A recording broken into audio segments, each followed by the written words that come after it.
I'm Jay-Z. I'm Daniel. This is Just My DIY. And this is the Cricut Autopress.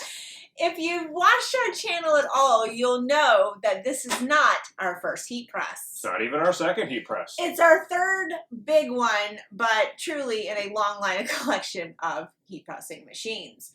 We say this because we think all that experience makes us uniquely positioned to give you an impartial review of its capabilities. So we're here to measure up its good points and point out some of its maybe not so good points. And we think that we can give you that impartiality because we bought this ourselves. Nobody gave it to us. And while we do like our Cricut products, we're not Cricut loyalists. So we can give you a unique perspective to help you decide whether this $1,000 machine is right for you. So let's get the review on. Look, he's trying to high five us too. So we're going to start off with a good overview and unboxing of the Autopress. It is available now on the Cricut website and a few other websites. We'll link those below, and it is $1,000 minus a penny. So it is definitely on the high end of a cost for a heat press, and a little more on that later. But this is the box that it comes in, and it does say on the box that it is a professional heat press with a 15-inch by 12-inch platen. We think it's more of a high-end consumer press, but that's just us. But it is packaged beautifully. You're very impressed from the box, how it looks. So we begin unboxing by pulling out the two miscellaneous pieces. It says a two-person lift, but hey, I'm Daniel. And he's strong. Inside one box is your control module and a USB cord. Inside the other box is the power cord. So because it is a Cricut product, you do have to activate this on a computer. So we go to Cricut and they take us to design space. There we go. And you have to agree to the terms and conditions, and then they're going to give you the how-tos. That's right. It has a great animated quick start guide that we will take you through, but honestly, this is so easy to set up. You just plug in the power cord, and know this draws about 13 amps or so. You don't want to put this in a power strip that is splitting your ampage. You want it on a single plug or directly into the wall if you can. And then you will have your control module, which will need to be hooked up to your computer at first. Just take your USB and plug it into your computer as such, unless of course you have an Apple. Then you have to plug it into an adapter and then into your computer as such. That's right. MacBooks just don't have USB hookups. So that's fine. It is. So once it shows that it is connected, that's a great thing. We'll look back at the computer and see that we need to agree to some more terms and click activate. And then once that is happening, you get your firmware update. Once that's activated, you can disconnect it from your computer and plug the control module into the Autopress. It's very easy to align. The curve of the plug matches the curve of the machine, all said and done. And now we're ready to turn on the machine after we get these little stickers off of it. And honestly, once you pull everything off, this is truly a beautiful machine. It really is good looking. So now we're going to show you the basic features and functions. First is the power switch. It's right there. You push it. Now your module will come on, but then it'll be like, I'm locked. Press the unlock. Your machine will pop open. Your module will activate. And we'll show you the wide view here, the machine popping open. It has 4 preset buttons, which you could choose to use or reset. Or you can twist the little knobby things and set the temperature on the left or the time on the right. And you'll notice that there's a red light above the temperature. That's because it's not to temperature yet. You'll see once it gets there. Ding. It'll beep and turn green. What was that, like 3.5 minutes? To get to 400 is about 7 minutes, but that is still pretty fast. Okay. So now we have a slip-resistant mat. That is definitely very grippy. And now some general dimensions. You have 22 inches deep, add a power cord, 25.5 inches high when it's open, and about 15.5 wide. The platen itself is slightly under, like one tick under 15 inches wide, one tick under 12 inches tall. But do note that this is curved around the edges, and so you're not getting a true 15 by 12 square. And like most presses, the last 1/4 inch drops in temperature. It does, and we'll show you how that looks when we do a big sublimation. But for now, we're going to test the temperature on the outside as well. That stays really cool to the touch. So here you see its auto open feature. Ta-da! And of course, they say you can close it with 2 fingers. So you close it and you push a little button handle thing and it powers down. To create its own pressure, so you do not set the pressure. But 2 fingers lifting up on the handle will open it. Here's a side view where you can see that pressure motor happening. Again, it sets its own pressure. Now it is important to know that there's a little handle on the back as well as one on the front. You can store this upright. It is 50 plus pounds and it rocks a little bit. I found it fairly easy to manage by myself though. So here we're going to do some of the test presses. Let's see how it does. We're going to start with that big sublimation, and this is just to test the full mind control ability of our channel. Subscribe now. Just kidding. We use this graphic so we can actually see the full width and depth of its ability to heat something, right? So sublimation requires around 400 degrees. We put a piece of polyester fabric down. This image will overhang the bottom platen, and we'll see exactly how much full heat we're getting on this. Now you see there, I only used 1 finger. It's easy to close. I think we get it. So we did this for 400 degrees for 45 seconds, and then when we checked it, there it is. Yep.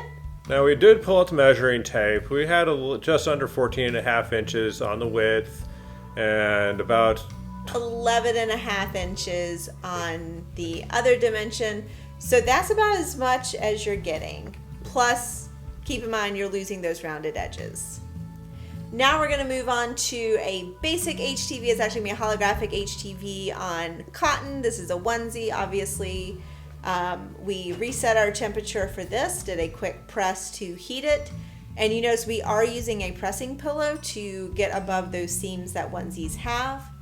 Put our graphic on there and then Teflon sheet over it, and with 2 fingers, let it go. Now of course this is a cool pill, so we set it down to the side after pulling out the pillow. That's hard to say. And this worked beautifully. You know, on the standard stuff, this heat press actually does a really good job. We're going to do another sublimation on this sequin notebook. Which is totally gross. Sequins are not gross. Yes, they are. Okay, it's a flip sequin notebook, and we haven't used it. We've had it for a while, so we thought this would be a great test. It's a little bit thicker of a substrate, so we thought it'd be cool. We grabbed an image from Design Bundles. We shape it down in place, and of course, we put it in place again. We are using heat-resistant tape, of course, if you're new to sublimation, covering it with butcher paper, 375 for 80 seconds, and drop it like it's hot. Close. because it is hot. And again, you see that pressure with that thicker substrate. And as gross as they are, it came out looking great. It's sublimated beautifully. So we're happy with that. And going to move on to something that requires a little more pressure, which is Supacolor transfers. We're going to go ahead and start off by giving the shirt a crease and a quick press to iron it flat. We're really interested to see how the Supacolor transfers do, because these require heavy pressure to work effectively. And since we cannot adjust the pressure on the Autopress, we're really interested to see how well these work. So she tacos it off and lays it out. And just this time she's using 4 fingers to close it, and hey, we'll let her go on that. I could tell, because we've done so many presses with Supacolor, that carrier sheet did not come off very easily. I could feel it pulling a little bit, which is not how it's supposed to feel. So this next time on the sleeve, we're using a pressing pillow to see if we can kind of increase that pressure a little bit. And it does, because when it does close, you do hear this extra power down effort.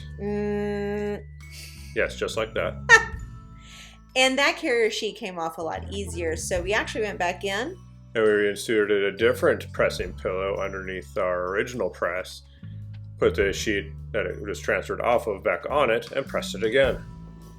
We did. We're hoping that this gave it the extra little oomph that it needs to be nice and long lasting. And we'll find out in about 50 washes. Moving on to another thick substrate, we're going to use a wrapped canvas with some wood inside of it and Hippo transfer for dark fabric. We printed off this cute little thing from Design Bundles and cut it with a Cricut. Set the machine to 335 for 30 seconds. We laid everything out in a nice alignment, all pretty with wax paper. And then let it go. This was another cute little project. I did a great painting. You did not paint that. Last but not least, and what we struggled with the most, honestly, was a wood round that we found at Michael's. We are following Cricut's instructions from their website, which is to preheat for about 5 seconds. Put the HTV on it. Do one press. Pull it off. Burnish it. And then turn it 90 degrees. Put your Teflon back on and press it again. Yep, and while it could handle this thickness, for some reason, after the second press, and even after we let it cool a little bit, there were definitely spots where the HTV did not want to stick. So we tried to go back in and do a third press at a different angle.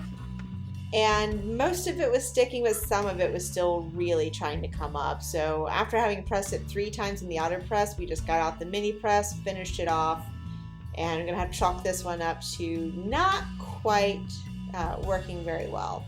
But with that, we're actually going to tell you the highlights and limitations, kind of recap them for you. So it is a very nice looking machine, easy to use, opens and closes almost by itself. It heats up rapidly compared to some, and it does store away pretty easily. And some nice safety features as well, but when it comes to the limitations, it is expensive, especially for getting that small heat plate size and the fact that it has the rounded edges. The biggest thing for us is that you can't adjust the pressure. It is 50 pounds, but honestly, that's not unusual for a heat press, but if you're coming from an EasyPress, you should know about that. We hope this video gave you what you need to know about the strengths as well as the limitations of the Cricut Autopress. In a future video, we will pit this against a traditional clamshell heat press that is comparably priced. It will be a battle royale.